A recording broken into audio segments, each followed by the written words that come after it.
Hello dear student, welcome to my YouTube channel GC point by CP sir. तो बच्चों, आप लोग का जो है आप देख रहे हैं कि बीएससी फर्स्ट सेमेस्टर की क्लासेस में चल रही है केमिस्ट्री की, और उसमें पहले वीडियो में आपने देखा है कि जो है पोलराइजिंग पावर एंड पोलराइजिंगबिलिटी, और जो है कि इसको फैजान्स रूल कहते हैं। तो बच्चों, इसके बारे में आपने इसको जाना और इसके फैक्टर अफेक्टिंग देखे कि पोलराइजिंग पावर किस तरीके से इंक्रीज होती है, इसको अफेक्ट करने वाले कौन कौन से पॉइंट्स हैं वो आपने समझे थे। तो बच्चों, आज हम इसमें बात करेंगे इसके एप्लीकेशन पर कि इसके एप्लीकेशन क्या क्या हैं, उसको हम लोग डिटेल से समझते हैं। तो चलिए आइए देखते हैं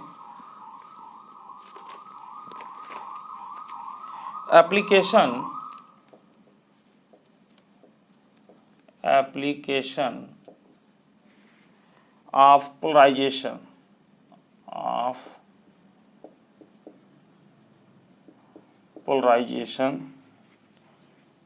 इसी को बच्चों फैजान रूल कह रहे हैं, फैजान्स rule.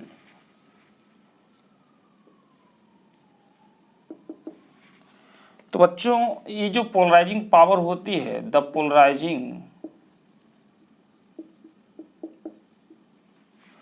Polarising power of a cation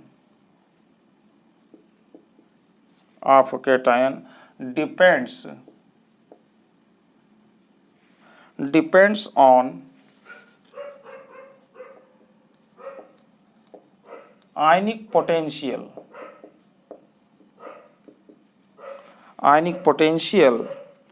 which is expressed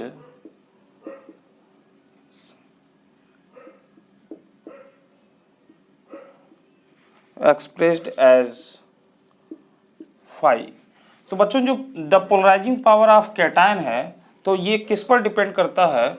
on ionic potential which is expressed as phi. यानी एक आयनिक पोटेंशियल होता है जिसको हम लोग फाई से जो है प्रदर्शित करते हैं।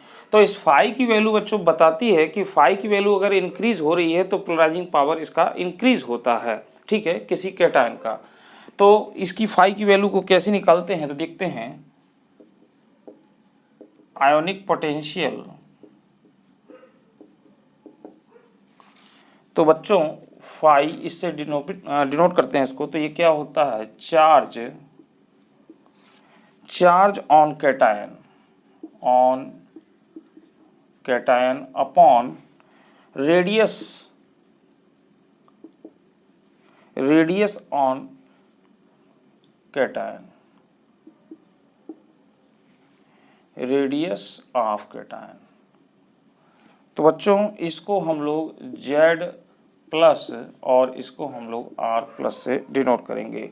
यानी ये चार्ज ऑन कैटायन यानी जो एटॉमिक नंबर है, तो उसके ऊपर जो चार्ज है, और रेडियस ऑफ कैटायन यानी जो कैटायन का रेडियस है, इसके रेशियो को ही हम लोग फाई से डिनोट करते हैं बच्चों। तो ये वैल्यू कैसे निकाली जाती है?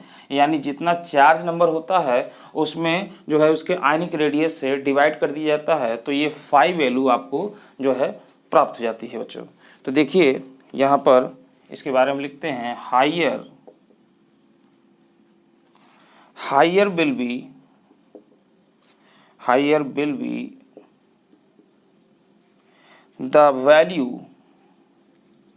Value of phi more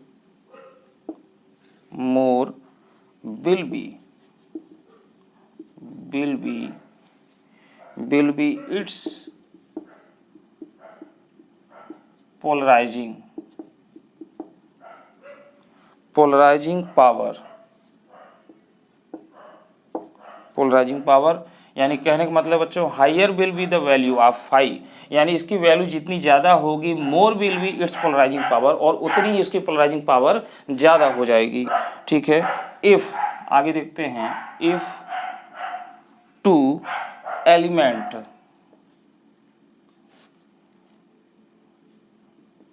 elements have same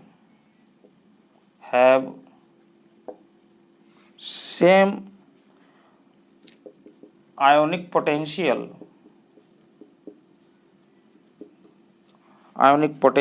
of their chemical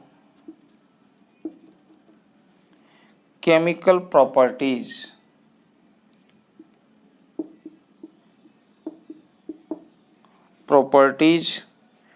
are also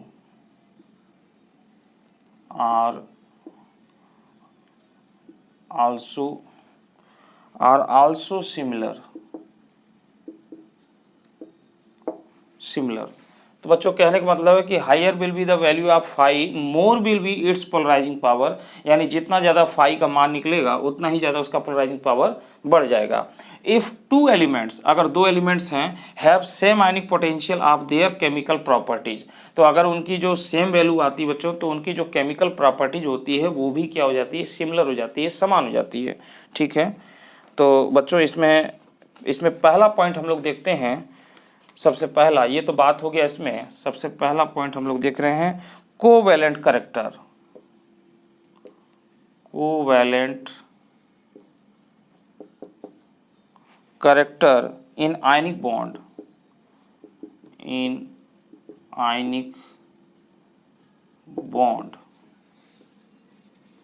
ionic bond. तो बच्चों इसमें लिखते हैं higher will be the value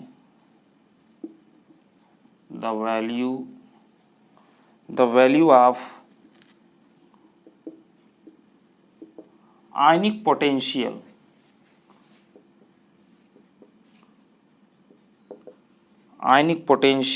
of cation,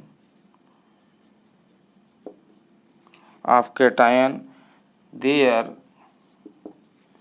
polarizing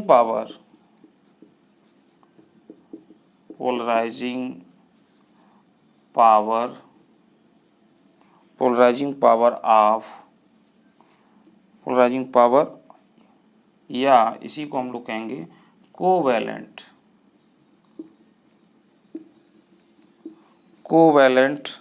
bond will also be more, यानी कहने का मतलब बच्चों higher value will be the value of ionic potential, यानी अगर इसकी वैल्यू बहुत ज़्यादा हो रही है आप कैटायन की, देयर पोलराइजिंग पावर या covalent bond will also be मोर, तो उसमें जो कोवैलेंट बॉन्ड होगा वो ज़्यादा होता चला जाएगा, यानी कोवैलेंट कैरेक्टर बढ़ जाएगा। तो पोलराइजिंग पावर आगे इसके लिखते हैं बच्चों, polarising power increase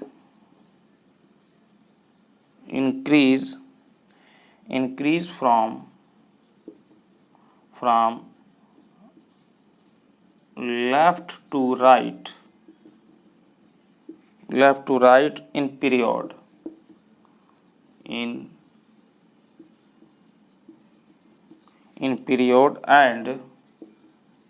and decrease from top to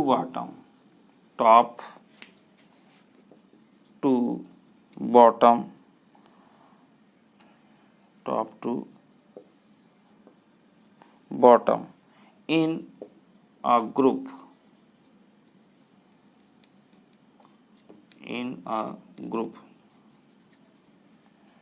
ठीक है, in a group periodic table.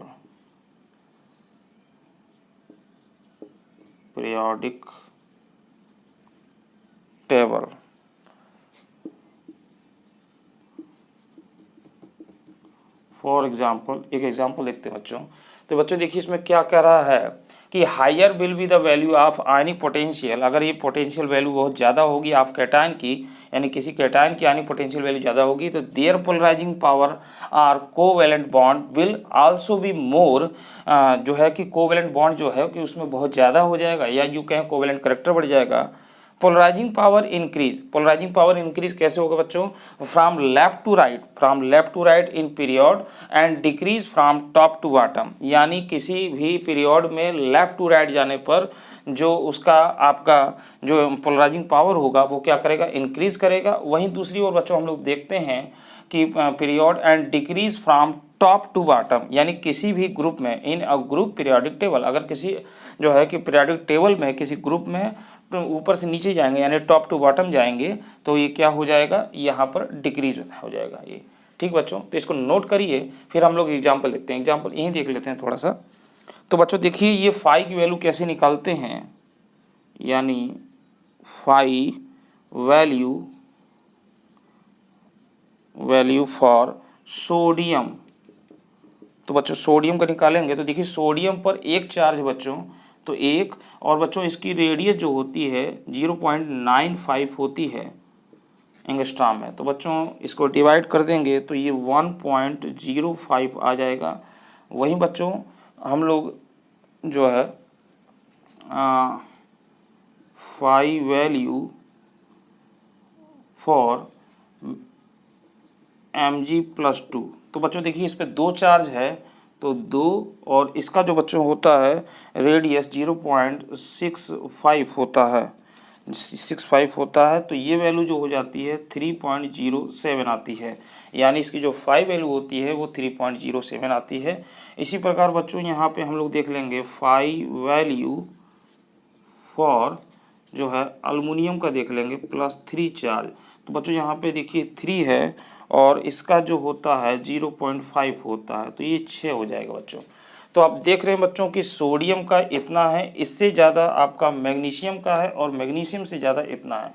तो यानी हम यूँ कह सकते हैं कि एल्युमिनियम +3 चार्ज यानी जो इसका पोलराइजिंग पावर है बहुत ज़्यादा हो जाएगा, यानी इसके कोई भी कंपाउंड में जो कोवैलेंट करैक्टर है वो सबसे ज़्यादा होता है। ठीक है, तो बच्चों इसको नोट कर लीजिए, फिर हम इसको मिटा करके आगे देखते हैं।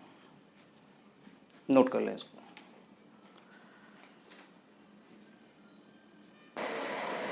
हाँ बच्चों, तो इसमें देखिए आगे अब इसके आधार पर यहाँ पे एक लाइन लिख लेते हैं, hence covalent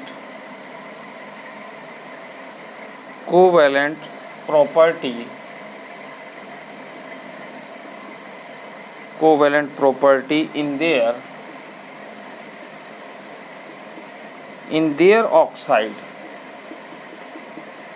their oxide in the following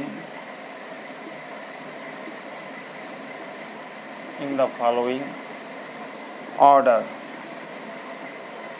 तो बच्चों इनके जो है ऑक्साइड यानी सोडियम, मैग्नीशियम और हमारे पास क्या है एल्युमिनियम। तो अगर इनके ऑक्साइड की अगर बात करें बच्चों तो हमारे पास Al2O3, तो ये ज़्यादा हो जाएगा। इसी तरीके से MgO, और ये इसके बाद बच्चों हो जाएगा Na2। तो बच्चों हम देख रहे हैं कि इसके ऑक्साइड में जो है कोवैलेंट करैक्टर ज़्यादा हो गया है, क्योंकि इसका जो आयनिक पोटेंशियल का मान है वो ज़्यादा है। तो हम पहले ही बता चुके हैं कि आयनिक पोटेंशियल के मान पर डिपेंड करेगा, जितना ज़्यादा होगा उतना ही उसका पोलराइजिंग पावर ज़्यादा होगा और जो है कि उसमें कोवैलेंट करैक्टर आ जाएगा। ठीक है बच्चों, तो ये इसका पूरा पहला हुआ। अब हम लोग दूसरे जो है इसके एप्लीकेशन पर चलते हैं। तो बच्चों मिटा रहा हूँ, आपने पहले ही नोट कर लिया होगा।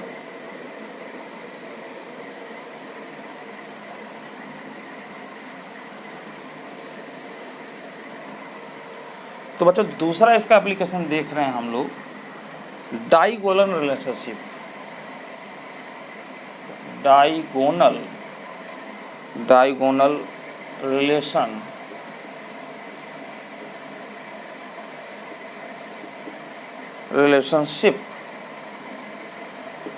तो बच्चों इसको विकर्ण संबंध के नाम से आप लोग जानते होंगे, कक्षा 11वीं में हमने पढ़ा है। तो यहाँ पर बच्चों विकर्ण संबंध, वहाँ पर ये बताया जाता था कि दूसरे और तीसरे आवर्त के तत्व जो अभिमुख विकर्ण होते हैं यानी अपोजिटली डायगोनल के रूप में होते हैं, उन्हें हम लोग विकर्ण संबंध या डायगोनल रिलेशनशिप कहते हैं। और बच्चों ऐसा करने पर जैसे हमारे पास है lithium, beryllium, boron, carbon, nitrogen, इस तरीके से बच्चों। इसी तरीके से बच्चों सोडियम, मैग्नीशियम, एल्युमिनियम, ठीक है बच्चों, और सिलिकॉन। तो बच्चों यहाँ पर इस तरीके से आप देखते हैं कि ये है जो ये विकर्ण संबंध बनाते हैं, यानी इनकी जो प्रॉपर्टीज़ होते हैं बच्चों, इसे क्या कहते हैं, इनकी जो प्रॉपर्टीज़ होती हैं वो सिमिलर हो जाती है, क्योंकि ये डायगोनल रिलेशनशिप बनाते हैं। तो बच्चों हम लोग ने 11th में ये पढ़ा था, परंतु यहाँ पर हम लोग जो है वो आयनिक पोटेंशियल की वैल्यू के हिसाब से इसको समझते हैं। ठीक है, तो देखिए यहाँ पर इसको हम लोग वैल्यू बता रहे थे उसके हिसाब से। तो यहाँ पर लिखते हैं बच्चों, those element which have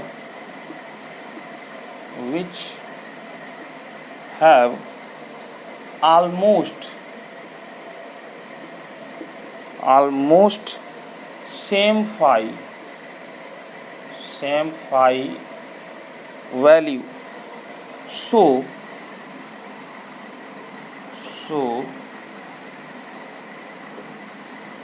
diagonal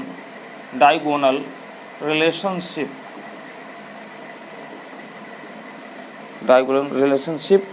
तो बच्चों यहाँ पे कह रहा है कि दोज एलिमेंट यानी वो जो तत्व हैं जिनमें ये जो है फाई की वैल्यू क्या है, ऑलमोस्ट यानी लगभग समान होगा, तो उनमें ये डायगोनल रिलेशनशिप जो है वो लागू हो जाएगा। तो देखिए बच्चों, जैसे कि हम बात कर लें फाई फॉर ये जो है बेरिलियम +2 चार्ज, तो बच्चों ये 2 चार्ज हो गया और ये होता है 0.35, तो इसके लिए वैल्यू आता है 5.71।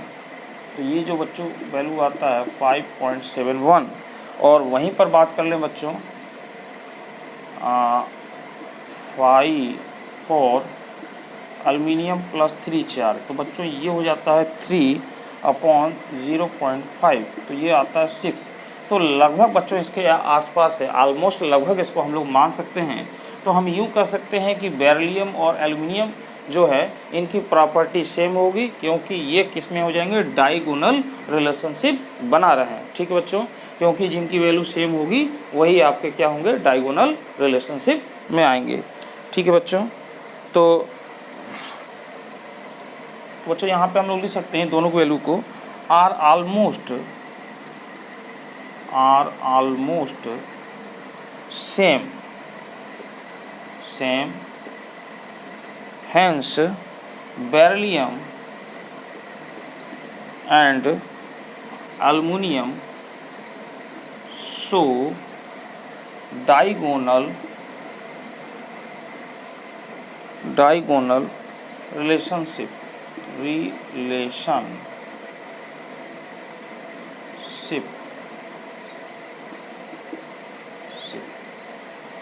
तो बच्चों इस तरीके से ये आपका दूसरा पॉइंट भी होता है कंप्लीट। ठीक है, तो इसको आप नोट कर लीजिए, फिर हम लोग बात करते हैं इसके अगली प्रॉपर्टीज़ पर। ठीक है बच्चों, तो नोट कर लीजिए इसको, फिर अगली प्रॉपर्टीज़ पर हम लोग बात करते हैं।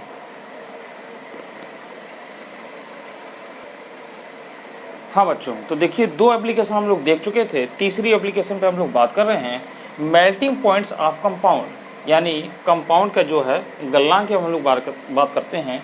तो कोवैलेंट करैक्टर इंक्रीज, यानी कोवैलेंट करैक्टर इंक्रीज होगा in ionic compound by increasing polarisation, consequently melting point decreases.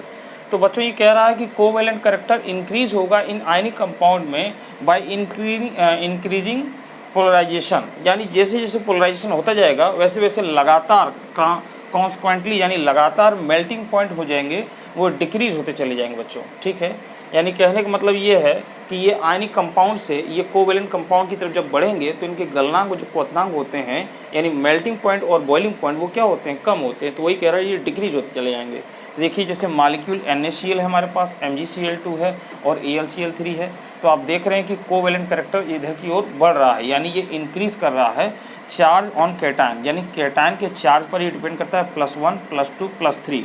तो यहाँ पर चार्ज बढ़ रहा है, कोवैलेंट करैक्टर बढ़ रहा है बच्चों। तो उसी प्रकार से देखिए मेल्टिंग पॉइंट ये 800 डिग्री सेंटीग्रेड है, ये 71.5 डिग्री सेंटीग्रेड है, जबकि ये सब्लिमेशन है। सब्लिमेशन का मतलब बच्चों जैसे ऊर्ध्वपातन, जैसे कपूर, कैम्फोर, तो जो कैम्फोर होता है उसको हीट करते हैं तुरंत वो गैसीय स्टेट में आ जाता है, यानी इसका जो है कि एक तरीके से बहुत ही कम हो गया ये। तो अब बच्चों देखिए चौथा जो है वो क्या है, कलर के बारे में है। High value of polarisation, high value of polarisation is responsible होता है, यानी पोलराइजेशन के लिए जो हाई वैल्यू होती है वो रिस्पॉन्सिबल होती है for development of colour, colour in inorganic compound. अगर कोई अकार्बनिक यौगिक है तो जो उसके कलर होते हैं उनके लिए, कलर के लिए कौन जिम्मेदार होता है बच्चों, पोलराइजेशन। अगर पोलराइजेशन हो रहा है तो उसके कलर कुछ अलग तरीके से हो जाते हैं। जैसे AgCl इज़ वाइट, यानी जो आपका सिल्वर क्लोराइड है वो वाइट होता है, बल्कि यानी while AgBr is pale yellow, ये पेल येलो होता है। एज द साइज ऑफ, क्यों है, as the size of bromide is greater than the size of chloride, यानी जो ब्रोमाइड का बच्चों जो आकार है वो आपके क्लोराइड से क्या होता है, ये बड़ा होता है। क्योंकि आप देखते हैं कि F-, Cl- और Br- और I- यानी फ्लोराइड से आयोडाइड तक नीचे को जाने पर टॉप टू बॉटम क्या होता है, इनका शेप आकार बढ़ता है। तो बच्चों यहाँ पे कह रहा है is greater than the size of Cl- ion, दस AgBr इज़ मोर पोलराइज्ड, यानी जो AgBr है वो मोर पोलराइज्ड देन AgCl, यानी AgCl की तुलना में क्या हो जाता है, ये बहुत ज़्यादा ही पोलराइज हो जाता है, पोलराइज हो जाता है, जिसके कारण जो हमारा AgBr है वो इस तरीके से कलर देता है, जबकि ये आपको वाइट कलर देता है। अब बच्चों जो पांचवा एप्लीकेशन है इसका, इस पर बात कर लेते हैं, नेचर ऑफ बॉन्ड। तो इसका नेचर ऑफ बॉन्ड क्या है कि देखिए बच्चों AlF3 इज़ आयनिक है, यानी AlF3 जो कंपाउंड होता है ये आयनिक कंपाउंड होता है, बट वो इसी तरीके से मिलता जुलता बच्चों देखिए AlCl3 है इस कोवेलेंट। तो ये इसका क्या है, ड्यू टू, इसका कारण क्या है, due to bigger size of chloride anion, chloride anion which is easily polarised AlCl3 is covalent, यानी जो आपका जो Cl है, तो बच्चों यहाँ पे देखिए F और Cl, इसमें भी वही काम हो रहा है, यानी जो Cl है इसका साइज बड़ा है तो ये आसानी से क्या होता है, ये पोलराइज हो जाता है। वही वो कह रहा है which easily polarised AlCl3 is covalent, और ये कोवेलेंट करेक्टर इसमें आ जाता है। तो बच्चों इस तरीके से आपने इसके एप्लीकेशन देखे फैजान के, और इससे पहले आपने फैक्टर देखे और फैजान को आपने समझा, पोलराइजिंग पावर को समझा। तो ये पहला टॉपिक आपका कंप्लीट हुआ। मैंने कहा था कि 2 वीडियो में ये टॉपिक कंप्लीट होगा, तो पहली वीडियो आप देख चुके और दूसरी वीडियो में आपने इसके एप्लीकेशन पर बात की है। तो बच्चों अगली वीडियो में हम लोग किसी नए टॉपिक पर बात करेंगे। तो बच्चों अगर ये वीडियो आपको अच्छा लग रहा है, समझ में आ रहा है, आपको सारी चीज़ें क्लियर हो रही हैं और ये आपको समझ में आ रहा है, क्लियर हो रहा है, तो इस वीडियो को लाइक करिए, शेयर करिए, अन्य बच्चों तक इसको पहुंचाइए ताकि सभी बच्चों को देखने को मिले। ठीक है बच्चों, तो आज की वीडियो मुझे दीजिए इजाज़त, अगली वीडियो में हम लोग फिर मिलेंगे, तब तक के लिए गुड नाइट।